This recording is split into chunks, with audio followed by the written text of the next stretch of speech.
हाय!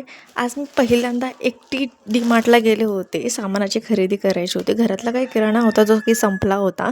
नेहमी मी ह्यांच्याबरोबर जाते किंवा हेच सगळ्या गोष्टी घेऊन येतात. मी जास्त बाहेर पडत नाही. पण ह्यांच्या कामाचं टायमिंग जे आहे ते चेंज झाल्यामुळे मी गेले होते एकटी पहिल्यांदा. सो मी येताना शेंगदाणे जरा एक्स्ट्रा आणले कारण घरात ऑलरेडी होते. हे माझ्या लक्षात आलं नाही. त्यामुळे थोडं त्याचं शेंगदाण्याचं कूट करून घेतलं आणि ते चिकू झोपला होता. मी दुपारच्या वेळेला गेले होते आणि संध्याकाळी आमच्या गावातील देवीचं मिरवणूक होता आणि जे की अशा पद्धतीनं छान जोरात झालं.